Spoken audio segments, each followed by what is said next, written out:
একজন আল্লাহওয়ালার কাছে একজন মানুষ প্রশ্ন করলেন, হুজুর আমি অন্তর শান্তি পেতে চাই, এখানে আমার খুব অশান্তি, একটু শান্তি পেতে চাই, আমি আমার রিজিকে বরকত পেতে চাই, কি করি? হুজুর উত্তরে বললেন, তুমি বেশি বেশি ইস্তেগফার করো আর তোমার সর্বশ্রেষ্ঠ দুশমনের জন্য হেদায়েতের দোয়া করো। তুমি যখন তোমার সর্বশ্রেষ্ঠ দুশমনের জন্য নাম ধরে ধরে যদি পারো দোয়া করতে, দোয়াটা রবের কাছে যখন যাবে, রব তো জানে তোমার মনের হালত কি, রব তো জানে কেন তুমি তাকে দুশমন মনে করো, কেন তাকে শত্রু মনে করো, কেন তাকে ঘৃণা করো, দেখতে পারো না, সে কারণটাও তো রব জানে।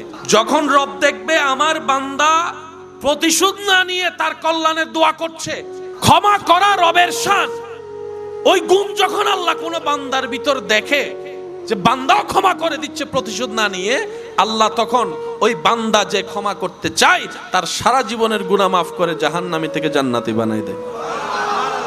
সেজন্য আল্লাহ ওয়ালাদের চরিত্রের মধ্যে একটা গুণ দেখবেন, ওনারা প্রতিশোধ নিতেন না, ছেড়ে দিতেন, যা তুই আমার প্রশংসা করলো আমি আসমানে উঠবো না, তুই আমার বদনাম করলো তো আমি মাটির নিচে যাব না। আল্লাহ আমাকে আপনাকে যতটুকু দিয়েছে ততটুকুই তো। আল্লাহ ওয়ালারা বলে যে তুমি করলো প্রশংসা আমার কিচ্ছু যায় আসে না, তুমি বদনাম করলো আমার কিচ্ছু যায় আসে না। মনে রাখবেন, আপনি রাস্তা দিয়ে হেঁটে যাচ্ছেন, একজন উম্মাদ পাগল যদি আপনাকে গালাগালি করে, মন্দ কথা পচ কথা বলে, আপনি কি শুনে রাগ করবেন, মন খারাপ করবেন? বলেন না, করবেন? আর যদি একই কথা কিছুক্ষণ পরে আপনার কোনো আপন কাছের মানুষ বলে, আপনি মনও খারাপ করবেন, রাগও করবেন, কথা শব্দ একই। তা একটু আগে মন খারাপ করেন না, এখন করলেন কেন? কারণ আপনি পাগলেরটা নেন নাই, মাথায় বসেছেন এই তো পাগল। কথা বলেন না রে ভাই। শব্দের কারণে মন খারাপ হয় নাই, মন খারাপ হয়েছে আপনার নেওয়া না নেওয়ার উপরে। পাগলেরটা নেন নাই, ওই কাছের মানুষেরটা নিয়ে নিয়েছেন। তো কেউ কষ্ট দিবে, আপনিও নিচ্ছেন, দরকার কি? সেজন্য কারো দেওয়া কষ্ট আপন করে নিতে নেই, যেভাবে এসেছে বাতাসের সাথে উড়াই দিবেন। কারণ দুনিয়াতে তো আপনাকে বাঁচতে হবে, নিঃশ্বাস তো নিতে হবে। মানুষ বাঁচতে দেয় না, আবার মরলে আফসোস করে, জীবিত থাকতে প্রশংসা উৎসাহ কেউ দেয় না, মারা যাওয়ার পরে সবাই লাইন ধরে শুধু প্রশংসাই করে। বুঝতে পারছি আমি কথা? সেজন্য দুনিয়াতে যতদিন বাঁচবেন মাথায় রাখবেন, আপনি ছাড়া আপন আর কেউ নেই দুনিয়াতে। যদি আপন খুঁজতে চান, আপনি পাবেন একমাত্র নবী রহমাতুল্লিল আলামিন আর আপনার রব্বুল আলামিন। দুনিয়া আখেরাতে কাছের আপন প্রিয় বললেই এছাড়া আর কেউ নেই দুনিয়াতে। সব স্বার্থের খেলা, সময়ের চাহিদা, প্রয়োজন মাত্র। প্রিয়জন আর প্রয়োজনের মধ্যে আসমান জমিন পার্থক্য। প্রিয়জন আর প্রিয়জনের সংখ্যা তো অনেক কম। সে প্রিয়জন ওই যখন আজরাইল সামনে চলে আসবে, প্রিয়জন আর প্রিয়জন থাকবে না। হাসরের যখন সওয়াবের কথা চলে আসবে, প্রিয়জন আর প্রিয়জন থাকবে না। কারণ মানুষ সবাই দিন শেষে নিজেরটাই ভালো বোঝার চেষ্টা করে, অন্যের মুখে হাসি কেড়ে নিয়ে হলো নিজে হাসার চেষ্টা করে। যতদিন বাঁচবেন তাওয়াক্কুলটা রবের উপর রাখবেন, দিলটা উজাড় করে আপনার আবার নবীকে মোহাব্বত করবেন।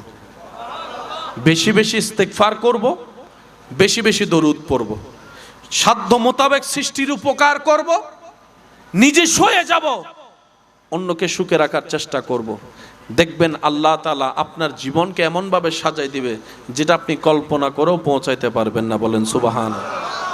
আল্লাহ তাআলা আমাদের সবাইকে নিয়ামত নেওয়ার তৌফিক দান করুন। আর একটু জোরে বলেন, আর একটু জোরে বলেন। এবার আসেন আমার প্রিয় ভাইয়েরা, রিজিকের মালিক কে? আজীবন কথাটা মাথায় রাখবেন, আপনার কল্যাণের সমস্ত রিজিকের দায়িত্ব আপনার আল্লাহ নিয়েছেন। এটার কাউকে দেয় নাই আল্লাহ। বাপ, চাচা, জেঠা, কাকা, মামা, চাচা, ভাই, বোন, বন্ধু কাউকে দেয় নাই। আল্লাহ তাআলা বলে সূরা হুদে, প্রাণী জগতের সমস্ত প্রাণী রিজিকের দায়িত্ব আমি আল্লাহর। সুবহানাল্লাহ, আরো জোরে। তো রিজিকের দায়িত্ব যেহেতু আল্লাহর, তার মানে আপনার টেনশন 100%ই শেষ।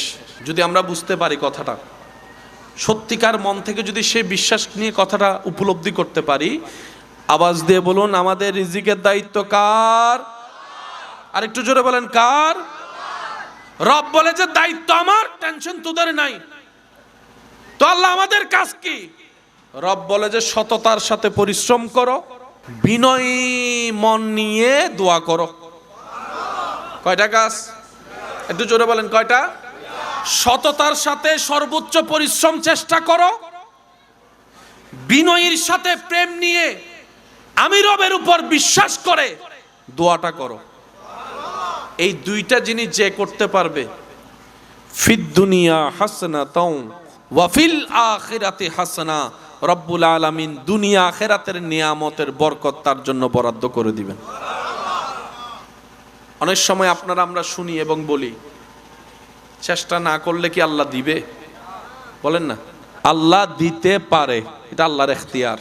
খাবার জন্য পরিশ্রম করতে হবে না?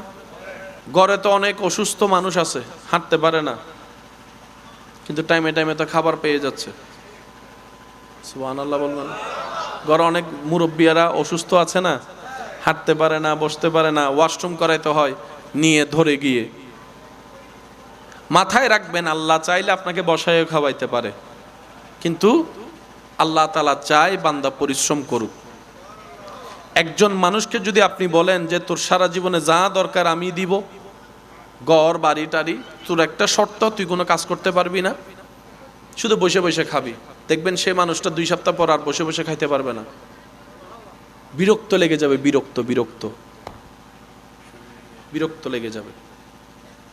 আল্লাহ আমাদের থেকে চায় কি? আল্লাহ তাআলা আমাদের থেকে যা কিছু চায় তোর মধ্যে একটা জিনিস আমরা সবাই জানি, আল্লাহ পাক আমাদের থেকে ইবাদত চায়, যেটা আমরা জানি ওয়ামা খালাকতুল জিন্না ওয়াল ইনসা ইল্লা লিয়াবুদুন।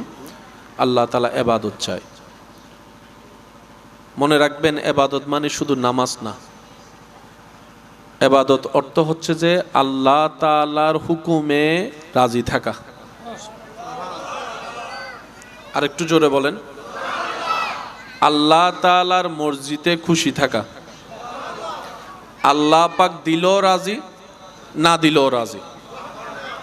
আল্লাহ চাই, আল্লাহ পাক বলে বান্দা তোমার নিজের কোনো কিছুই নাই, তোমার কাছে যা আছে সব আমার দেওয়া। যে শরীর নিয়ে বান্দা তুমি চলো, দেখো, শুনো, বলো, সব আমি রবের দান করা, ভিক্ষা দিয়েছি আমি রব তোমাদেরকে।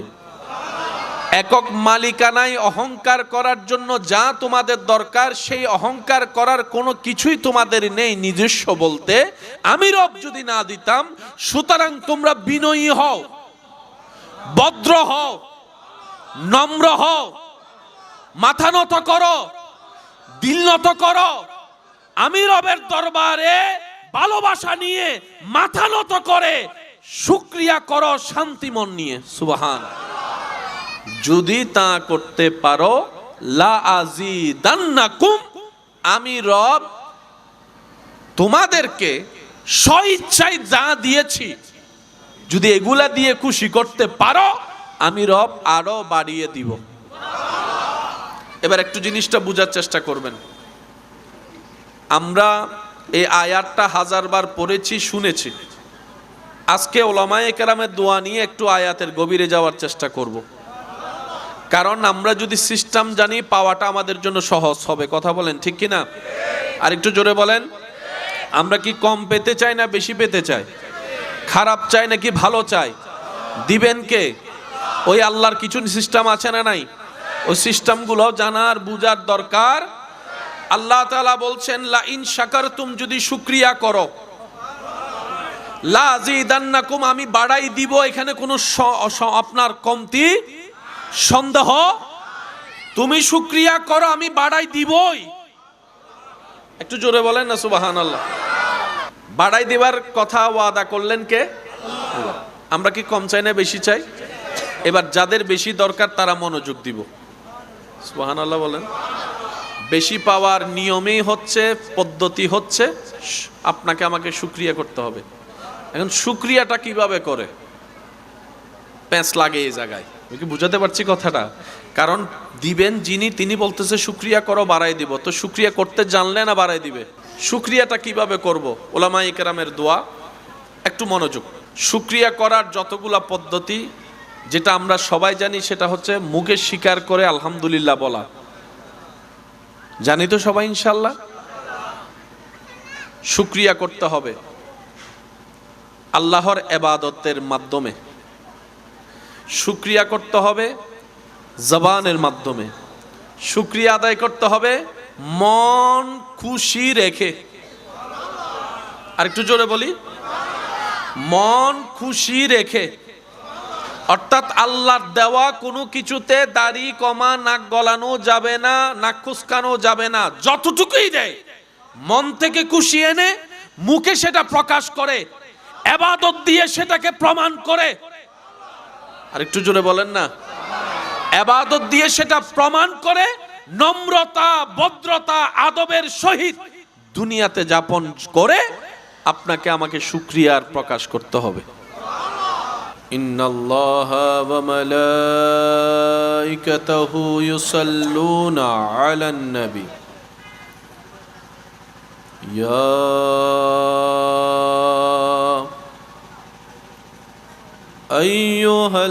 আইয়ুহাল্লাযীনা আমানু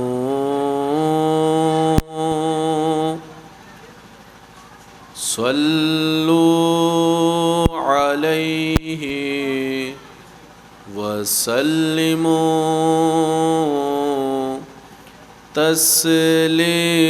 তাসলিমা।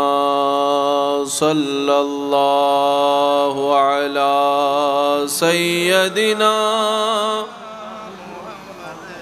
ওয়া আলিহি ওয়া সাহবিহি। আল্লাহুম্মা সাল্লি আলা সাইয়্যিদিনা মুহাম্মাদ নাবিয়ানা শাফিয়ানা মুহাম্মাদ। আল্লাহুম্মা সাল্লি আলা নাবিয়ানা শাফিয়ানা। যাই যদি মোর তন জন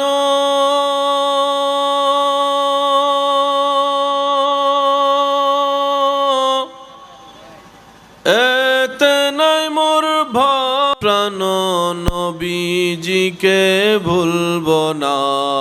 আল্লাহুম্মা সাল্লি আলা সাইয়্যিদিনা মুহাম্মাদ নাবিয়ানা।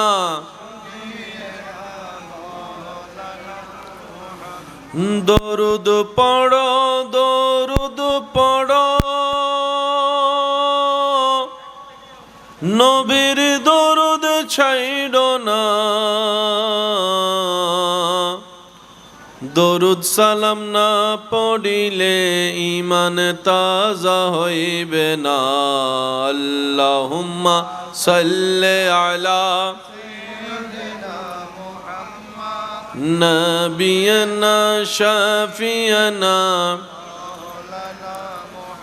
লা ইলাহা ইল্লাল্লাহ, লা ইলাহা ইল্লাল্লাহু, লা ইলাহা ইল্লাল্লাহ, লা ইলাহা। হাসবি রাব্বি জাল্লাল্লাহ মা ফি কলবি গায়রুল্লাহ। হাসবি রাব্বি জাল্লাল্লাহ মা ফি কলবি গায়রুল্লাহ। নূর মুহাম্মদ সাল্লাল্লাহ, লা ইলাহা ইল্লাল্লাহ,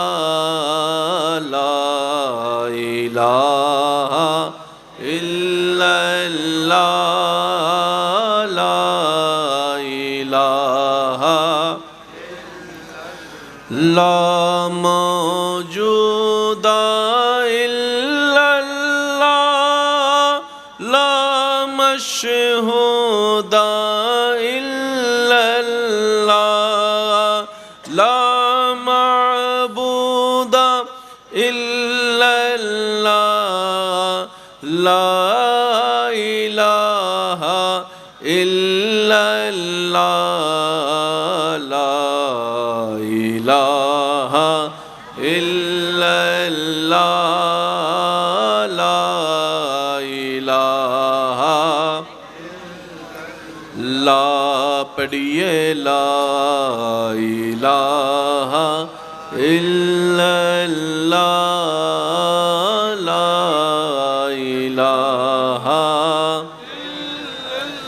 গোলাপ নীলম গাদা নীলম নীলম রজনী গন্ধা মনের সুকে মালা গাতিলাম সকাল থেকে সন্ধ্যা একেবারে দেখা দাও যদি ও গো কমলিওয়ালা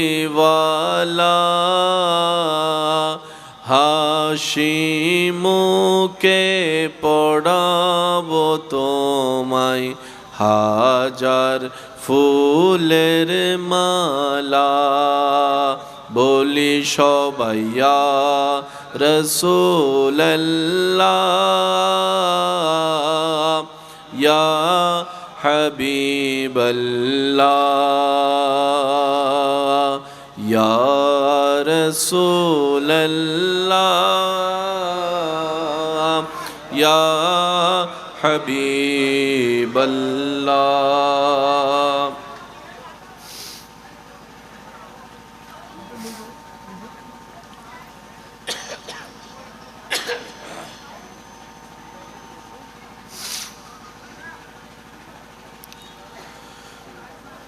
অধ্যকার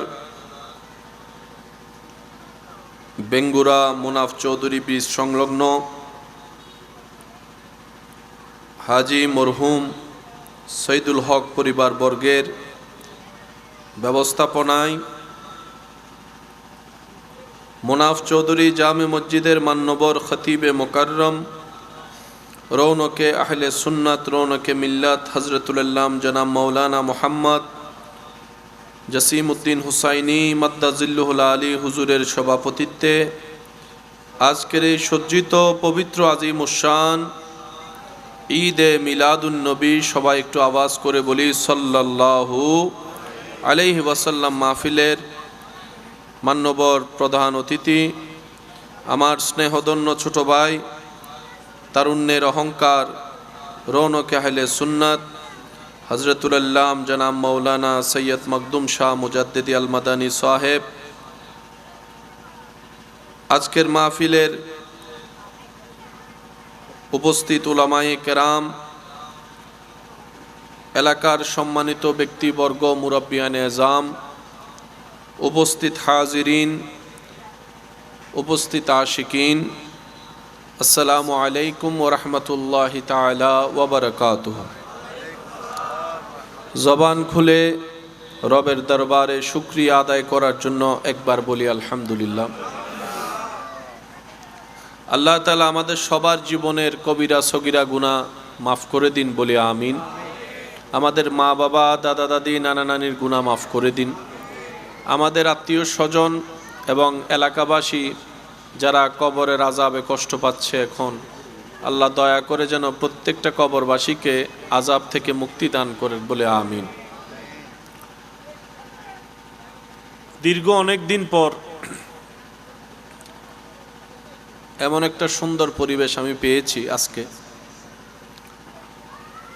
আমার ব্যক্তিগত তরফ থেকে এই ধরনের পরিবেশ আয়োজনগুলোকে আমি বেশি পছন্দ করি। আহামরি বড় আয়োজন আমার তেমন পছন্দ হয় না। মানুষের ধাক্কাধাক্কি, ঠেলাঠেলি, পরিবেশ থাকে না কিছু বলার। তো আমি অনুরোধ রাখবো, মাইকের আওয়াজ যতটুকু যাচ্ছে, যারা ঘরে আছেন ঘরে বসে থাকেন, চার দোকানে চা খান। আমি যাওয়ার পরে সবাই সুন্দরভাবে আসবেন। মাহফিলের সার্থকতা, সুন্দরতা আপনারা কামিয়াবি করবেন। এলাকার ইজ্জতের খাতির আপনারা সেটা করবেন। আমার ছোট ভাই আলোচনা করবেন, আপনারা শুনবেন। এখন যারা আছেন আমার জন্য এতটুকুই যথেষ্ট, এতটুকুই যেন থাকে। আর যারা জান্নাতের কলি ফুল আছে, ছোট ছোট মাসুম বাচ্চারা, ওরা অবুচতায় দুষ্টামি করবে, এটাই স্বাভাবিক। বকা দিয়ে নয়, আদর দিয়ে তাদেরকে পরিবেশটা সুন্দর রাখার জন্য আপনারা চেষ্টা করবেন। আল্লাহ তাআলা আমাদের সকলের হাজিরি কবুল করুন। মোহাব্বতের আওয়াজ একবার বলি মারহাবা। রব্বুল আলামিনের হিকমতের কিছু বিশেষ ফর্মুলা আছে।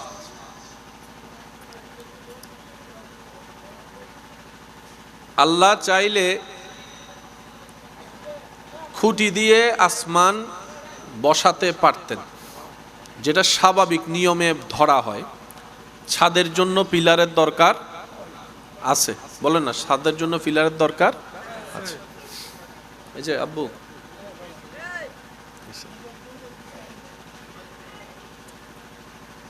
একটা হচ্ছে স্বাভাবিক নিয়ম আর একটা হচ্ছে অস্বাভাবিক নিয়ম। একটা কমন আর একটা আনকমন। অস্বাভাবিক শব্দটা রবের শানের সাথে যায় না।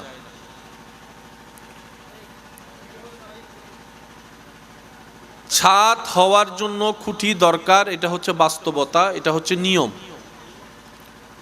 কিন্তু রব যখন চায় তখন সেই খুঁটিকে অদৃশ্য করে আসমানকে ছাদ বানিয়ে দেয়।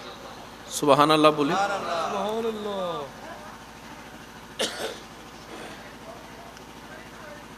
পৃথিবীর প্রত্যেকটা কিছু নিয়মের ভিতর দিয়ে করতে হয়। টাকাওয়ালা হলে আপনি চাইলে নিয়মের বাইরে যেতে পারবেন না। পুকুরের উপর যদি আপনার ঘর বানাতে ইচ্ছা হয়, আপনাকে পুকুর আগে ভরাট করতে হবে। পানি সেচে পুকুর কি করতে হবে? ভরাট করতে হবে। আপনি যদি বলেন যে আমার 1000 কোটি টাকা আছে, আমি চাইলে পানির উপর ঘর বানাবো, সম্ভব?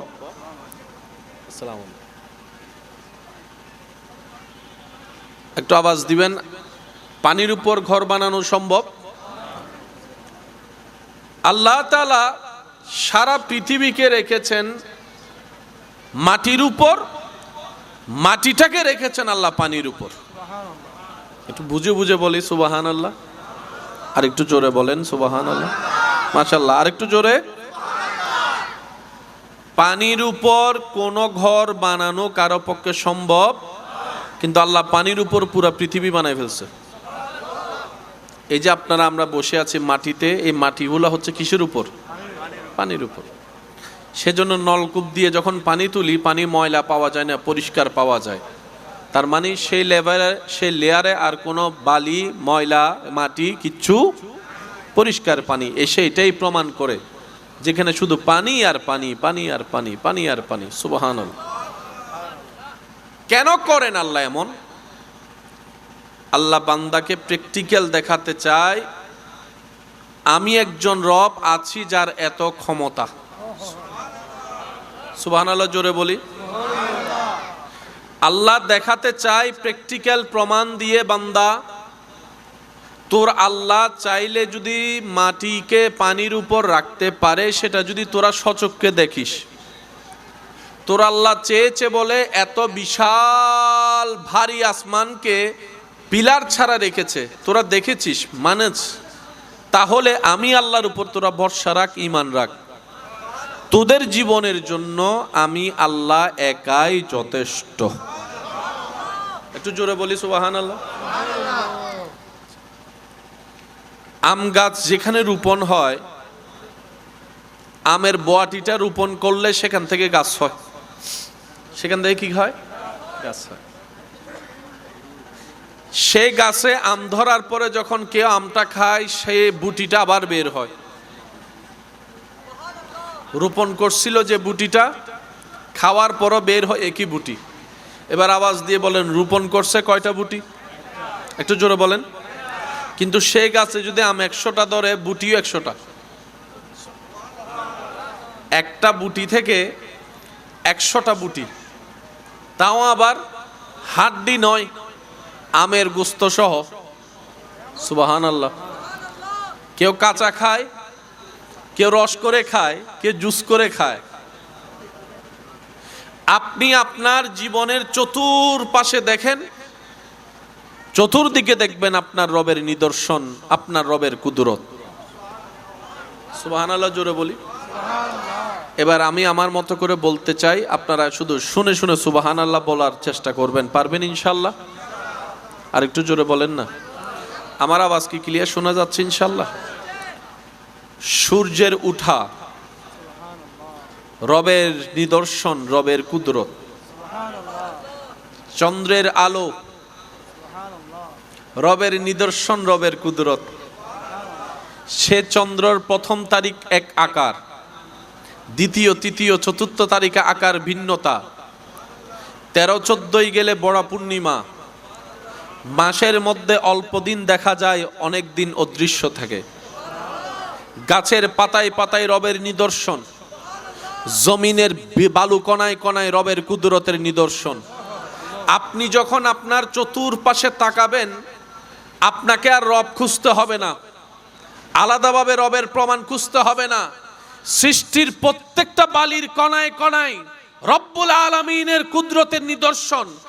চতুর্দিকে দেখা যখন শেষ করে নিজেকে আয়নার সামনে দাঁড়া করাবেন, আপনি নিজের দিকে তাকালেই বুঝতে পারবেন আপনার রবের নিদর্শন আপনার ভিতরেও আছে। এবার আসুন একটু বোঝার চেষ্টা করব। আমি প্রথমেই বলেছি পরিবেশটা আমার পছন্দ হয়েছে, আমি দিল থেকে বলার চেষ্টা করব। তবে আমাকে পরিবেশটাকে দিতে হবে আপনাদের, আশেপাশের আওয়াজগুলো যেন না হয়। ছোট বাচ্চাদের একটু খেয়াল রাখবেন। আর আমি আমার দিল থেকে দেওয়ার চেষ্টা করব, আপনারাও দিল থেকে নেওয়ার চেষ্টা করবেন ইনশাআল্লাহ। এত আস্তে আল্লাহ যারা জবান দিয়ে তার একবারে কুলি হনছে ইনশাআল্লাহ। সিরেঙ্গে হইলে না মাথার দেয় আর কেন জোর হন ইনশাআল্লাহ। আল্লাহ তাআলা আমাদের সবাইকে একটু বুঝার তৌফিক দান করুন। চতুর্দিকে আল্লাহর নিদর্শন আছে নাকি নাই? আল্লাহ কেন দেখায়?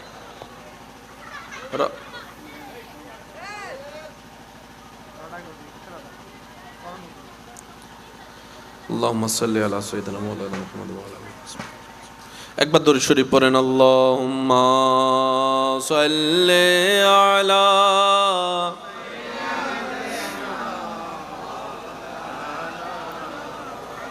ওয়া আলা আলি।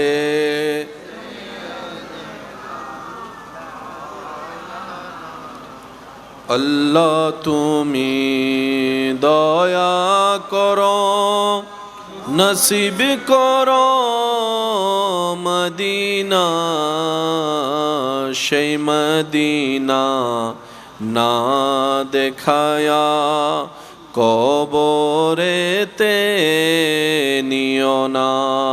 আল্লাহুম্মা সাল্লি আলা মাওলানা মুহাম্মদ ওয়া আলা আলি সাইয়্যিদিনা।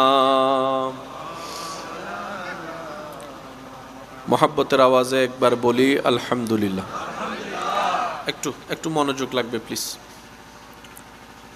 চতুর্দিকে আল্লাহ তাআলার নিদর্শন আছে বলেন? চতুর্দিকে আল্লাহ তাআলার নিদর্শন।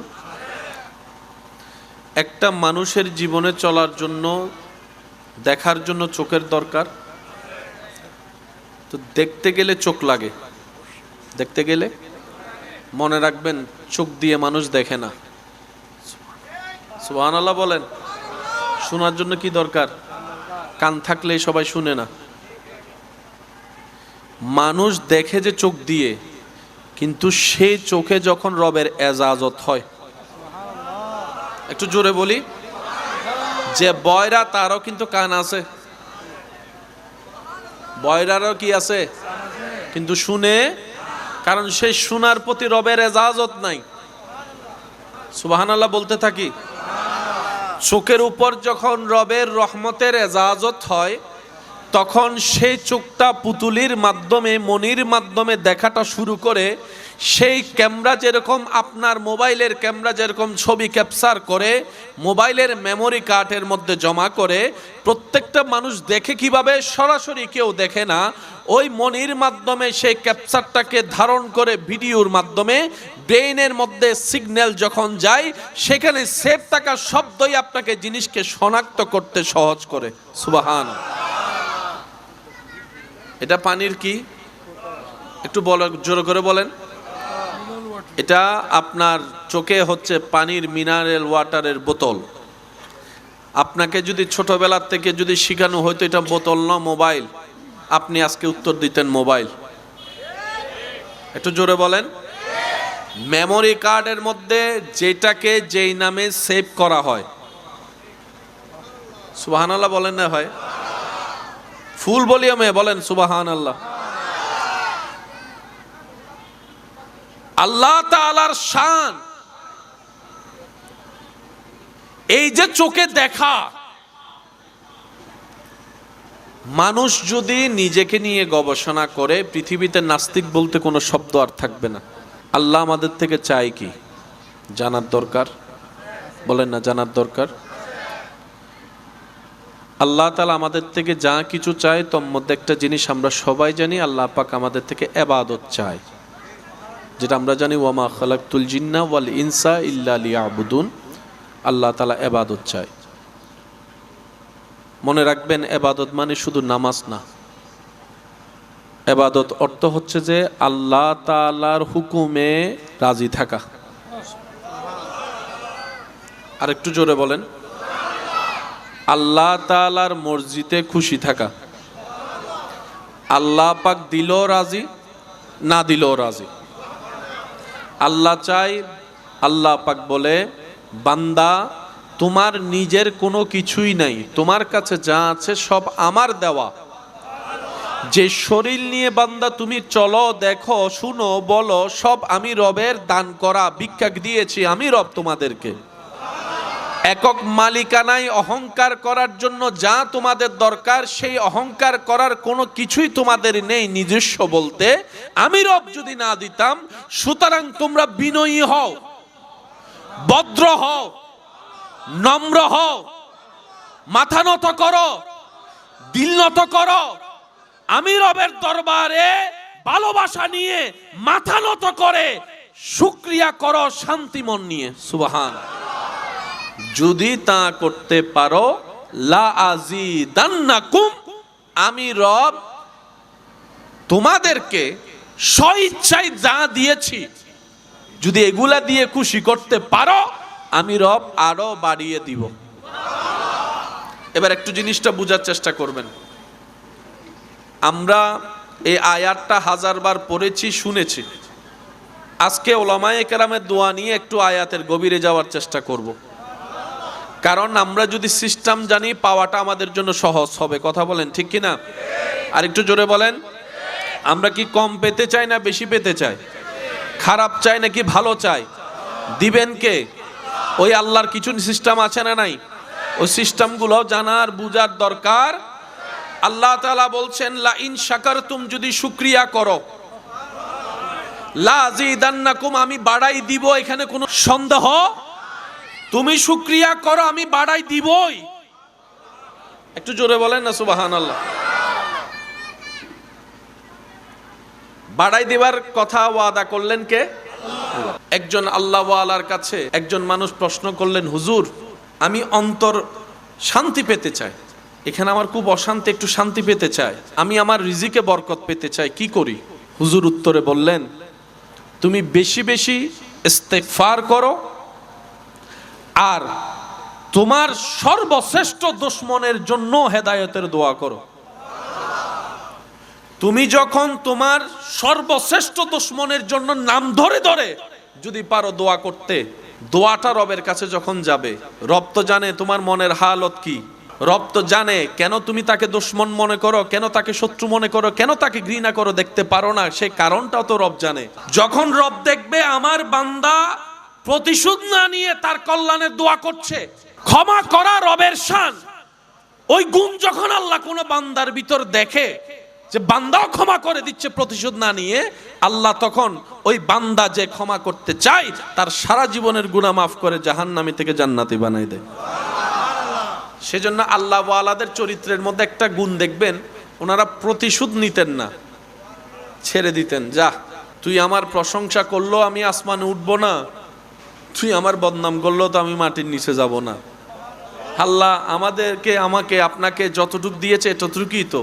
আল্লাহ ওয়ালারা বলে যে তুমি করলো প্রশংসা আমার কিচ্ছু যায় আসে না, তুমি বদনাম করলো আমার কিচ্ছু যায় আসে না। মনে রাখবেন, আপনি রাস্তা দিয়ে হেঁটে যাচ্ছেন, একজন উম্মাদ পাগল যদি আপনাকে গালাগালি করে, মন্দ কথা পঁচ কথা বলে, আপনি কি শুনে রাগ করবেন, মন খারাপ করবেন? বলেন না, করবেন? আর যদি একই কথা কিছুক্ষণ পরে আপনার কোনো আপন কাছের মানুষ বলে, আপনি মনও খারাপ করবেন, রাগও করবেন। কথা শব্দ একই। তা একটু আগে মন খারাপ করেন না, এখন করলেন কেন? কারণ আপনি পাগলেরটা নেন নাই, মাথায় বসেছেন এই তো পাগল। কথা বলেন না রে ভাই। শব্দের কারণে মন খারাপ হয় নাই, মন খারাপ হয়েছে আপনার নেওয়া না নেওয়ার উপরে। পাগলেরটা নেন নাই, ওই কাছের মানুষেরটা নিয়ে নিয়েছেন। তো কেউ কষ্ট দিবে, আপনিও নিচ্ছেন, দরকার কি? সেজন্য কারো দেওয়া কষ্ট আপন করে নিতে নেই। যেভাবে এসেছে বাতাসের সাথে উড়াই দিবেন। কারণ দুনিয়াতে তো আপনাকে বাঁচতে হবে, নিঃশ্বাস তো নিতে হবে। মানুষ বাঁচতে দেয় না, আবার মরলে আফসোস করে। জীবিত থাকতে প্রশংসা উৎসাহ কেউ দেয় না, মারা যাওয়ার পরে সবাই লাইন ধরে শুধু প্রশংসাই করে। বুঝতে পারছি আমি কথা? সেজন্য দুনিয়াতে যতদিন বাঁচবেন মাথায় রাখবেন, আপনি ছাড়া আপন আর কেউ নেই দুনিয়াতে। যদি আপন খুঁজতে চান, আপনি পাবেন একমাত্র নবী রহমাতুল্লিল আলামিন আর আপনার রব্বুল আলামিন। দুনিয়া আখেরাতে কাছের আপন প্রিয় বললেই এছাড়া আর কেউ নেই দুনিয়াতে। সব স্বার্থের খেলা, সময়ের চাহিদা, প্রয়োজন মাত্র।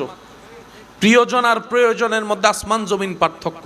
প্রিয়জন আর প্রিয়জনের সংখ্যা তো অনেক কম। সে প্রিয়জন ওই যখন আজরাইল সামনে চলে আসবে, প্রিয়জন আর প্রিয়জন থাকবে না।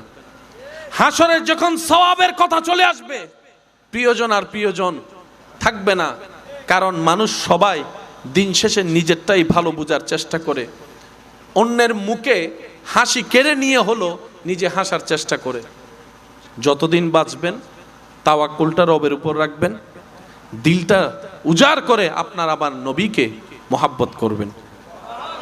বেশি বেশি ইস্তেগফার করব, বেশি বেশি দরুদ পড়ব, সাধ্য মোতাবেক সৃষ্টির উপকার করব, নিজে সয়ে যাব, অন্যকে সুখে রাখার চেষ্টা করব। দেখবেন আল্লাহ তাআলা আপনার জীবনকে এমনভাবে সাজাই দিবে যেটা আপনি কল্পনা করেও পৌঁছাইতে পারবেন না। বলেন সুবহানাল্লাহ। আল্লাহ তাআলা আমাদের সবাইকে নিয়ামত নেওয়ার তৌফিক দান করুন। আর একটু জোরে বলেন, আর একটু জোরে বলেন। এবার আসেন আমার প্রিয় ভাইয়েরা, রিজিকের মালিক কে? আজীবন কথাটা মাথায় রাখবেন। আপনার কল্যাণের সমস্ত রিজিকের দায়িত্ব আপনার আল্লাহ নিয়েছেন। এটার কাউকে দেয় নাই আল্লাহ। বাপ, চাচা, জেঠা, কাকা, মামা, চাচা, ভাই, বোন, বন্ধু কাউকে দেয় নাই। আল্লাহ তাআলা বলে সূরা হুদে, প্রাণী জগতের সমস্ত প্রাণী রিজিকের দায়িত্ব আমি আল্লাহর। সুবহানাল্লাহ, আরো জোরে। তো রিজিকের দায়িত্ব যেহেতু আল্লাহর, তার মানে আপনার টেনশন 100%ই শেষ। যদি আমরা বুঝতে পারি কথাটা, সত্যিকার মন থেকে যদি সে বিশ্বাস নিয়ে কথাটা উপলব্ধি করতে পারি, আওয়াজ দিয়ে বলুন, আমাদের রিজিকের দায়িত্ব কার? আর একটু জোরে বলেন, কার? রব বলে যে দায়িত্ব আমার, টেনশন তোদের নাই। তো আল্লাহ আমাদের কাজ কি? রব বলে যে সততার সাথে পরিশ্রম করো, বিনয়ী মন নিয়ে দোয়া করো। কয়টা কাজ? একটু জোরে বলেন, কয়টা? সততার সাথে সর্বোচ্চ পরিশ্রম চেষ্টা করো, বিনয়ীর সাথে প্রেম নিয়ে আমি রবের উপর বিশ্বাস করে দোয়াটা করো। এই দুইটা জিনিস যে করতে পারবে, ফিদ দুনিয়া হাসনাতাও ওয়া ফিল আখিরাতি হাসানা। রব্বুল আলামিন দুনিয়া আখিরাতের নিয়ামতের বরকত তার জন্য বরাদ্দ করে দিবেন। অনেক সময় আপনারা আমরা শুনি এবং বলি, চেষ্টা না করলে কি আল্লাহ দিবে? বলেন না, আল্লাহ দিতে পারে, এটা আল্লাহর এখতিয়ার। খাওয়ার জন্য পরিশ্রম করতে হবে না? ঘরে তো অনেক অসুস্থ মানুষ আছে, হাঁটতে পারে না, কিন্তু টাইমে টাইমে তো খাবার পেয়ে যাচ্ছে। সুবহানাল্লাহ বলবেন। ঘরে অনেক মুরব্বিয়ারা অসুস্থ আছে না, হাঁটতে পারে না, বসতে পারে না, ওয়াশরুম করাইতে হয় নিয়ে ধরে গিয়ে। মাথায় রাখবেন, আল্লাহ চাইলে আপনাকে বসায় খাওয়াইতে পারে, কিন্তু আল্লাহ তাআলা চায় বান্দা পরিশ্রম করুক।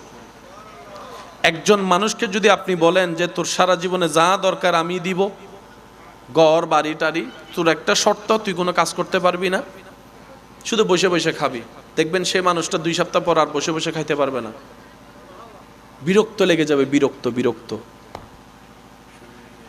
লেগে যাবে। আল্লাহ আমাদের থেকে চায় কি? আল্লাহ তাআলা আমাদের থেকে যা কিছু চায় তোর মধ্যে একটা জিনিস আমরা সবাই জানি, আল্লাহ পাক আমাদের থেকে ইবাদত চায়, যেটা আমরা জানি ওয়ামা খালাকতুল জিন্না ওয়াল ইনসা ইল্লা লিয়াবুদুন। আল্লাহ তাআলা ইবাদত চায়। মনে রাখবেন, ইবাদত মানে শুধু নামাজ না। ইবাদত অর্থ হচ্ছে যে আল্লাহ তাআলার হুকুমে রাজি থাকা। আর একটু জোরে বলেন, আল্লাহ তাআলার মর্জিতে খুশি থাকা।